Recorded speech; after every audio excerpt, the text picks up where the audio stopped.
Salut les gens, j'espère que vous allez bien. Aujourd'hui, je me suis dit que vu que clairement je regarde plus de choses que je ne fais de vidéos, ce serait sympa d'avoir en fait une petite vidéo où je reviendrai rapidement sur ce que j'ai vu le mois précédent et que j'ai aimé. Je vais me concentrer sur les films parce que si je commençais à parler de tout, ça prendrait des plombes.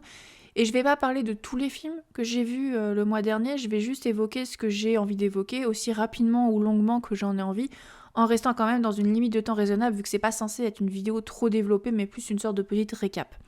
Il n'y a pas de nombre fixe et c'est pas un top, je vais juste prendre les films dans l'ordre dans lequel je les ai vus. Et ce ne sont pas tous forcément des chefs-d'œuvre, hein, ce sont juste des films que j'ai bien aimé regarder. Genre là, typiquement, le premier film dont je vais parler a plusieurs trucs qui m'ont pas plu, mais j'ai été contente de l'avoir vu et j'y ai trouvé de l'intérêt, donc voilà, j'ai décidé de l'inclure. Alors je veux rien promettre pour l'avenir parce que je voudrais pas finir par décevoir, même si c'est ma spécialité.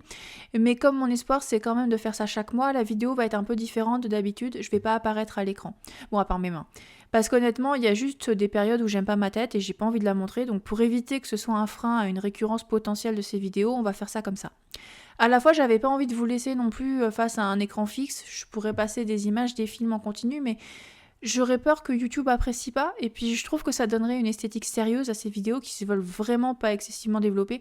Pas qu'en général je fasse des trucs de fou, mais là c'est vraiment tranquille quoi, c'est juste du partage un petit peu.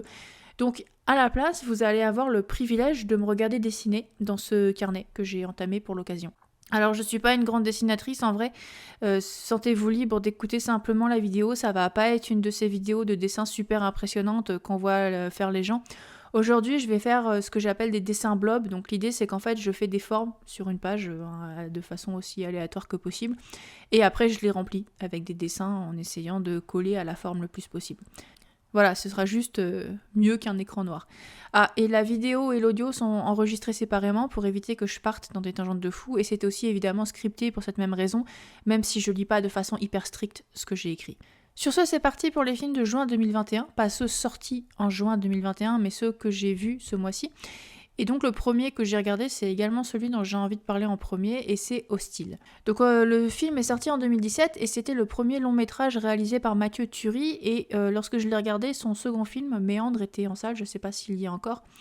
Et j'avais été intriguée par le poster, par le concept, et j'avais vu que c'était un réalisateur français, et donc en fait j'ai voulu voir son premier film. Pour vous dire rapidement de quoi ça cause, Hostile, le film se déroule dans un monde post-apocalyptique, dans un désert où des monstres sortent la nuit. Et notre héroïne, Juliette, elle était dans une mission de recherche et de récupération de tout ce qui peut servir à la survie. Mais elle a eu un accident et elle se retrouve bloquée dans sa voiture renversée après le coucher du soleil, donc en clair ça pue, et elle va devoir survivre à la nuit toute seule. Sauf qu'en fait elle n'est pas toute seule, c'est bien le problème. J'ai eu plusieurs stades d'appréciation pour ce film. Au début j'ai aimé, puis ensuite j'ai galéré, puis je suis re-rentrée dedans, puis après j'ai plus été trop sûre, et finalement c'est en y repensant plus tard que j'ai recommencé à apprécier le film à nouveau. Parce que pour être honnête, le film est une grande métaphore, pas voilée du tout pour le deuil, et j'ai un faible énorme pour l'horreur qui parle de deuil, même quand c'est pas subtil, genre The Descent de Babadook et Haunting of Hill House, tout ça c'est complètement ma came. En fait, en vrai, même en dehors de l'horreur, hein, j'ai un faible pour ce qui parle de deuil, genre Go Go the Cat, Beat Again ou encore Flowers for My Life, tout ça c'est vraiment, c'est un genre qui me plaît. Et puis j'ai aussi un faible pour l'horreur, bien sûr, et donc je suis toujours plus clémente avec ce genre qu'avec d'autres, donc voilà, gardez ça à l'esprit quand même. Donc histoire de vous raconter un peu ma progression, je vous détaille les étapes de mon appréciation de ce film. Au début ça m'a bien plu, parce que j'aimais bien le post-apocalyptique, j'aimais le décor désertique, et le film, je trouve, fait un très bon usage de sa lumière, surtout dans les scènes de nuit, parce qu'on limite notre visibilité afin de jouer avec la peur de ce qu'on ne peut pas voir, mais aussi d'appuyer sur le sentiment que l'héroïne est enfermée, et on sait qu'il y a des monstres, mais le film choisit de pas nous les montrer tout de suite. Il préfère d'abord nous faire sentir leur présence via le son et garder la révélation pour plus tard. Et quand la révélation vient, du reste, j'ai bien aimé le design. Sous le maquillage, on a Javier Botet, j'espère que je le prononce bien, un acteur qui est habitué à c'est un habitué des créatures de films d'horreur au corps longs et émaciés comme ça. Et on l'a vu notamment dans Rec, The Conjuring 2 et puis Mara. Et quand il y a une créature comme ça dans un film, c'est souvent lui ou Doc Jones qui est derrière le maquillage. Ensuite, les flashbacks ont commencé et j'étais pas préparée du tout parce que moi je suis vraiment rentrée pour le nom du réalisateur et j'étais absolument pas renseignée. Mais donc en fait, le film se déroule à la fois dans le présent et dans le passé de l'héroïne. C'est-à-dire que elle est bloquée dans sa voiture et tout le long du film, on a aussi des flashbacks de sa vie avant l'apocalypse qui retracent sa rencontre et sa relation avec un homme plutôt fortuné qui s'appelle Jack. Alors je comprenais qu'il fallait donner de la substance au personnage principal, mais j'avais deux soucis en particulier avec ces flashbacks. Le premier, c'est que j'arrivais pas à croire du tout à l'histoire qui était racontée. Rien, enfin pour moi, il y avait rien qui sonnait vrai dedans. L'apocalypse et les monstres me semblaient plus réels en comparaison. Et en fait, je suppose qu'on pourrait y voir quelque chose d'intentionnel, parce que pour l'héroïne, le présent est bien plus réel et le passé est tellement différent de ce présent et de ce monde détruit qui peut ressembler à un rêve. Mais tout l'enjeu émotionnel est dans ces flashbacks et j'arrivais absolument pas à croire à cette histoire. Pour moi, ça arrivait pas à me convaincre, donc c'était un souci. Et le second problème, c'est que les flashbacks cassaient le rythme. C'est-à-dire qu'on était dans la voiture avec l'héroïne, la tension à son comble, et puis soudain, boum, flashback, et toute la tension retombait, et on sortait de l'ambiance très claustrophobe de cette voiture dans laquelle le personnage est piégé. Et donc voilà, les flashbacks, ça marchait pas pour moi, et ça cassait en plus ce qui marchait, donc en gros, j'étais pas fan. Après ça, je suis re-rentrée dans le film. Aussi, c'est pas un film qui est hyper subtil, hein. Il dit assez exactement au spectateur ce qu'il est censé observer. Et j'ai même trouvé qu'à la fin, il en rajoutait trop, qu'il aurait dû même faire plus confiance à son public. Mais du coup, les flashbacks répondent au moment présent et j'ai commencé à apprécier de voir la façon dont le présent faisait écho au passé, justement. Comme je l'ai dit, j'ai un gros faible pour les histoires de deuil et je voyais la métaphore du film parce qu'elle était assez compliquée à rater et je voyais ces mécanismes parce qu'il les rendait assez évidents et ça m'intéressait. Je trouvais pas ça fait de façon subtile, mais j'étais intéressée. Et enfin, la dernière étape, c'est la fin, et je pense que la conclusion, c'est ce qui va probablement le plus diviser les gens, ça va faire ou défaire le film en gros. Pour ma part, d'abord, j'ai aimé ce que faisait le film. Je vais rien spoiler, mais à la fin, on découvre un truc, et en gros, on a le choix de le prendre littéralement ou pas. Si on le prend littéralement, ça peut paraître assez absurde. Si on le prend moins littéralement, c'est ce que j'ai fait moi, l'idée devient jolie, même si je pense que le film pousse en fait à choisir le littéral en essayant justement de trop tout rendre clair, alors que c'était pas nécessaire, encore une fois. Je pense qu'il aurait dû moins expliquer au public ce qui était en train de se passer. Le problème, c'est qu'après ça, il y a la suite de la fin, et là, ça a pu marcher pour moi du tout, parce que j'ai trouvé que la conclusion allait complètement à l'encontre de tout ce que le film avait développé jusque-là, et je me suis sentie trahie, honnêtement. J'ai eu un sentiment de gâchis. Mais comme je le disais, j'ai fini par me résigner. Je trouve toujours que c'est pas une très bonne fin, mais bon, bah tant pis, quoi. Et au final, Hostel, c'est un film en deux moitiés qui finissent par se fondre l'une en l'autre, et il est pas très subtil. Je trouve qu'une moitié est meilleure que l'autre et la conclusion m'a laissé mitigée, mais j'ai aimé ce que le film essayait de faire et je l'ai trouvé très engageant visuellement, et puis l'actrice faisait du très bon travail et j'ai trouvé que c'était un visionnage intéressant à défaut d'être parfait. Au passage, en parlant de deuil, en juin, j'ai regardé un court-métrage de 7 minutes qui s'appelle Mom's Sweater. Je l'ai regardé, moi, sur la plateforme de streaming Shadows, qui est une plateforme de streaming légale et il me semble assez récente, spécialisée dans l'horreur, mais le court-métrage est trouvable gratuitement et légalement sur YouTube. Et en fait, ça commence par une jeune femme qui perd sa mère et qui trouve un pull qui lui appartenait. Et elle l'enfile, mais le pull commence à la gratter sérieusement et à partir de là, vous verrez bien ce qui se passe. C'est très joliment animé. J'ai en particulier beaucoup aimé le décor avec... Enfin, il y a plusieurs décors, mais moi j'ai aimé le décor avec tous les aquariums et le design des poissons parce qu'ils ont des yeux très très mis en valeur et parfois c'est mignon, mais parfois c'est assez inquiétant. Et au niveau du fond, c'est évident que le personnage central a du mal à faire son deuil, mais le court-métrage semble aussi remettre en question la relation des deux femmes. Et bon, ce sera à vous d'interpréter, et comme c'est court, je préfère pas trop en dire. Mais en tout cas, ça m'a bien plu, donc si vous avez envie d'y jeter un œil, je vous y encourage. Après aussi, j'ai regardé Inside de Bo Burnham, que j'ai vu 4 fois en une semaine, donc vous vous doutez que ça m'a plu. Et depuis, je continue de revoir des bouts et d'écouter la musique. On a beaucoup parlé de celui-là, du moins dans la sphère anglophone, donc vous en avez peut-être déjà marre d'en entendre parler, mais néanmoins, j'ai beaucoup aimé, donc je vais en parler quand même. Histoire de vous donner un peu de contexte, Bo Burnham, c'est un comédien qui a commencé tôt sur YouTube. Il faisait des vidéos dans sa chambre lorsqu'il était encore ado, et sa spécialité, c'est la comédie en musique, et il est devenu très populaire. Depuis, il a fait plusieurs spectacles de stand-up, et il s'est également essayé à la réalisation, entre autres choses. Et je connaissais son nom depuis un bail, sans trop m'y intéresser, mais c'est juste l'année dernière, ou peut-être en 2019, mais je crois que c'était l'année dernière, que j'ai entendu sa chanson Can't Handle This, et j'ai décidé d'enfin regarder un de ses spectacles. Et j'ai commencé avec Make Happy parce que c'était là qu'il y avait la chanson que j'avais entendue. Make Happy, ça a longtemps été son dernier spectacle parce qu'après ça, il a décidé d'arrêter parce que sa santé mentale allait pas bien du tout, qu'il faisait des crises d'angoisse sur scène et il n'arrivait plus à gérer tout ce qu'il avait entrepris et surtout sa relation au public. Can't Handle This, c'est l'avant-dernière chanson du spectacle et la dernière qui joue réellement devant le public et c'est de tout ce qu'avait fait Beau jusque-là, cette chanson c'était ce que je préférais.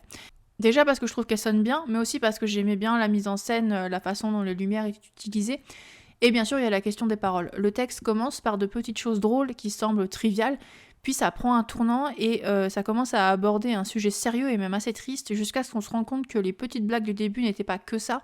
C'est bien que quand on est du genre trop sensible, comme moi, on finit la chanson en larmes et on retourne au début pour chialer plus et la réécouter, maintenant qu'on a capté de quoi Beau parlait vraiment.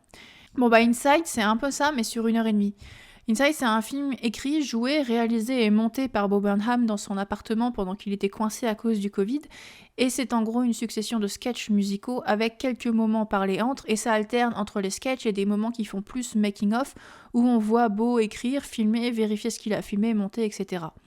On passe donc parfois de Bo le personnage à Bo l'auteur, et cette distinction est faite dès le début, lors de la première chanson, où Bo Burnham nous chante qu'il s'excuse de sa coupe de cheveux, mais que son rendez-vous chez le coiffeur a été reporté et que Robert, c'est-à-dire le véritable prénom de Bo, a été un peu trop déprimé pour ça ces derniers temps. Après, bien sûr, même les passages de making-of ont été filmés, ont été montés, etc. Donc quoi qu'il advienne, il y a toujours un écran et des choix entre nous et Bo Burnham. Donc l'auteur que l'on voit reste une forme de personnage et c'est impossible de déterminer le niveau d'authenticité de chaque scène. Et justement, l'authenticité et la façon dont on se met en scène, notamment sur les réseaux sociaux, c'est un des thèmes principaux du film. Et Bo Burnham se débat avec les attentes du public depuis déjà un bail. Je vais pas commencer à analyser le film parce que c'est censé être une vidéo courte et qu'il y aurait trop à dire, mais il y a des tas de sujets abordés dedans, à cause de capitalisme, de création, de la pression qui vient avec la création, de dépression, d'identité, et de l'effet d'avoir grandi avec Internet si présent dans nos vies, entre autres choses. Et c'est fait de façon à ce que ça commence comme la chanson dont je vous parlais tout à l'heure, avec une fausse légèreté et que ça se termine sur une note très sombre, avec entre-temps l'impression de regarder l'état d'esprit de Bo Burnham se dégrader progressivement. Comme je disais, on ne peut pas mesurer l'authenticité de l'œuvre, mais en tout cas ça sonne très sincère, ça sonne très personnel, et j'ai eu l'impression de vraiment voir quelqu'un se mettre à nu. Personnellement, et c'est un truc que j'ai dit sur Twitter pour les gens qui m'y suivent, donc oui, je suis en train de recycler mes tweets, le film m'a pas mal rappelé The Wall de Pink Floyd. Alors, ils ont des tons différents, parce que The Wall, c'était un drame plus affiché dès le départ, alors qu'Inside utilise le langage de la comédie. Mais les deux films utilisent surtout tous les deux la musique et puis beaucoup de symbolisme. Et ils sont tous les deux centrés sur des créateurs, sur des artistes qui sont prisonniers, qui sont aliénés de leur public et des autres, au point qu'ils veulent rester à l'intérieur, derrière leurs murs. La dernière chanson d'Inside m'évoque pas mal The Trial de The Wall, où Pink, le personnage, est forcé à aller dehors une fois son mur détruit. Bon, alors je dis pas que les films sont identiques du tout, mais ils m'ont tous les deux donné le sentiment de regarder une personne vulnérable nous faire rentrer dans sa tête tout en explorant l'époque dans laquelle ces personnes ont grandi. The Wall causait de fascisme et du système scolaire anglais post-Seconde Guerre mondiale, et Inside de notre monde capitaliste et de la façon dont Internet influence nos vies et nos identités. Et une différence importante dans mon expérience, c'est que j'ai pas vécu l'époque dont parle The Wall, alors que je vis dans le monde de Bo Burnham. À un an près, on a même le même âge, et il y a plusieurs choses dans Inside que je reconnais. Mais pas toutes, mais il y en a quand même beaucoup. Et c'est pour ça, je pense que j'en suis ressortie d'autant plus secouée. Honnêtement, à la fin, j'avais plus que jamais l'impression que l'humanité va droit dans le mur. Et à la fois, ça m'a permis de faire sortir des sentiments et des larmes qui avaient besoin de sortir. Et ça m'a sapé le moral, mais paradoxalement, ça m'a fait beaucoup de bien. Et c'est pour ça que j'ai revu le film encore et encore après. Ce qui s'est avéré être une très bonne chose, parce que du coup j'ai fait plus attention au tout et j'ai repéré des trucs que j'avais pas forcément vu la première fois, et je trouve que c'est un film qui gagne à être revu. Alors je sais pas par contre si je le recommanderais pour rire, c'est-à-dire, enfin, c'est pas qu'il n'y ait pas des choses drôles, il reste quand même pas mal de comédie dans ce spectacle comique, heureusement, mais si vous êtes fatigué et déprimé par l'état du monde en ce moment et que vous voulez vraiment juste vous divertir et penser à autre chose, je pense que c'est pas le bon film à voir. Mais si ce que j'ai décrit vous intéresse, alors allez-y, personnellement, je trouve ça impressionnant ce que Bo Burnham a réussi à faire, surtout tout seul chez lui, et ça m'a vraiment remué de très bonne façon et j'ai beaucoup aimé. Après ça, le mois s'est continué pour moi avec un revisionnage du premier film Saw. Je vais pas spécialement en discuter, mais en gros, j'ai vu la bande-annonce de celui qui va sortir cette année ou qui est sorti cette année, je sais pas exactement quand sort cette vidéo encore. Et ça m'a fait repenser à cette franchise, et j'ai pas l'intention d'aller voir le nouveau Saw, malgré que j'aime bien Samuel L. Jackson et que a priori j'ai rien contre Chris Rock. Mais moi, les Saw, je me suis arrêtée au 4e, je crois bien. Bref, néanmoins, ça m'a donné envie de revoir le 1, parce que je me souviens qu'il m'avait bien plu à l'époque, je l'avais vu plusieurs fois, il m'avait même fait un peu frissonner. Et honnêtement, ce film fonctionne toujours plutôt bien pour moi. Il est terriblement sombre, il est triste en fait ce film, mais il est aussi bien plus simple que ses suites avec bien moins de focus sur le gore et la torture. Et j'aime beaucoup son ambiance très claustrophobe. Des fois, on voit ce qui se passe en dehors de la pièce où sont enfermés les personnages, mais c'est en grande partie un huis clos et j'ai un faible pour les huis clos. Voilà, c'est pas mon film d'horreur favori, mais j'étais contente de le revoir. En juin, j'ai aussi regardé Espen, le gardien de la prophétie, qui est un film qui m'a bien plu. Le personnage central, c'est un personnage récurrent de contes norvégiens, et dans le film, il y a des tas d'éléments très classiques de contes de fées. Donc Espen, c'est le plus jeune de 3 frères et le plus bon à rien, mais avec ses 3 frères, il s'embarque dans un voyage pour trouver une princesse enfuie. Et lors de son voyage, il va y avoir des épreuves sur la route et lui seul va les réussir. Donc déjà, ça c'est un truc qui est assez classique. Et on retrouve vraiment des tas de choses familières, genre des pommes d'or, des épées au fond des lacs, des vieilles femmes en difficulté qui te récompensent si tu t'arrêtes pour les aider. Et à la fois, il y a des petites originalités que j'ai vraiment appréciées. Alors je vais pas les lister parce que ce serait spoilé. Mais ce sont juste de petites choses qui donnent un tournant pas complètement attendu au film, ce que j'ai apprécié. Bon alors après on parle de détails quoi, vous attendez pas à des twists de fou. Mais personnellement j'ai bien aimé, en particulier j'ai bien aimé la relation entre le héros et son plus grand frère. J'ai trouvé qu'ils avaient quelques scènes touchantes, avec le père aussi un petit peu, même si on le voit moins parce que il fait pas partie du voyage. C'était pas le film de ma vie mais c'était sympa. Et puis il y avait aussi de jolis décors et c'était cool d'entendre du norvégien, donc j'ai bien apprécié mon visionnage. Sinon, j'ai aussi vu le reboot de la franchise Wrong Turn. Oui, il y a beaucoup d'horreur dans cette récap. Je regarde beaucoup d'horreur.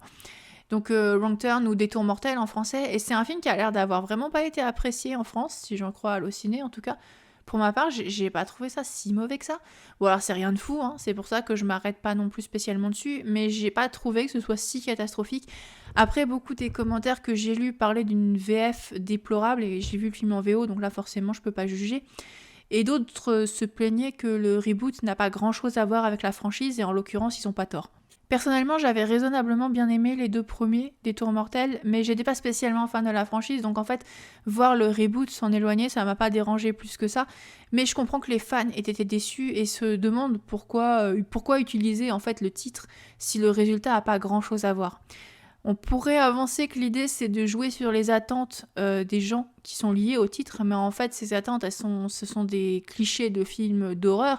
Donc je pense que le film aurait pu se passer du titre et c'était probablement surtout du marketing. Donc voilà, c'est vrai que je comprends la déception des fans, même si pour ma part j'ai trouvé que le film se laissait regarder.